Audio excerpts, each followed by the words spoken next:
রাশিয়ার পূর্বাঞ্চলে আকাশপথে ঘটে গেল এক মর্মান্তিক ট্র্যাজেডি। একটি যাত্রীবাহী বিমান বিধ্বস্ত হয়ে মৃত্যু হয়েছে কমপক্ষে 50 জন যাত্রীর। তাদের মধ্যে ছিল শিশুও।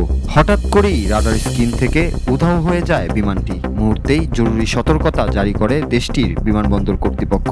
এই হৃদয় বিদারক দুর্ঘটনাটি ঘটেছে রাশিয়ার সুদূর পূর্বাঞ্চলীয় আমুর অঞ্চলে। সাইবেরিয়া ভিত্তিক আঙ্গারা এয়ারলাইন্সের এই বিমানটি বৃহস্পতিবার গন্তব্যে পৌঁছানোর আগ মুহূর্তেই রাডার থেকে বিচ্ছিন্ন হয়ে যায়। তখন এটি টিন্ডা শহরের দিকে যাচ্ছিল।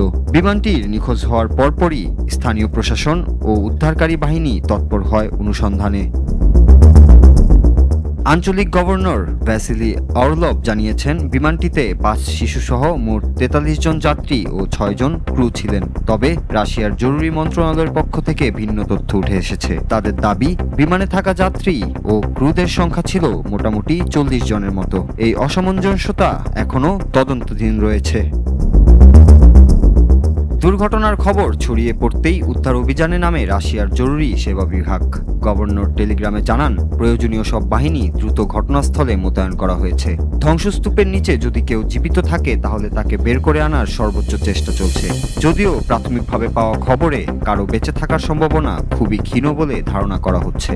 এই দুর্ঘটনায় গোটা রাশিয়া জুড়ে শোকের ছায়া নেমে এসেছে। বিমান যাত্রীদের স্বজনেরা কেউ ভেঙে পড়েছেন কান্নায়, কেউ আবার এখনো শেষ আসার অপেক্ষায়। তদন্ত শুরু করেছে রাশিয়ার বেসামরিক বিমান চলাচল কর্তৃপক্ষ। প্রাথমিকভাবে যান্ত্রিক ত্রুটি অথবা খারাপ আবহাওয়াকে কারণ হিসেবে সন্দেহ করা হলেও তদন্ত শেষ না হওয়া পর্যন্ত নিশ্চিত করে কিছু বলা যাচ্ছে না। এই দুর্ঘটনা আবারও স্মরণ করিয়ে দিল, প্রযুক্তির দৌড়ে আমরা যতই এগোই না কেন, মানব জীবনের নিরাপত্তা আজও প্রকৃতির সামনে নাজুক।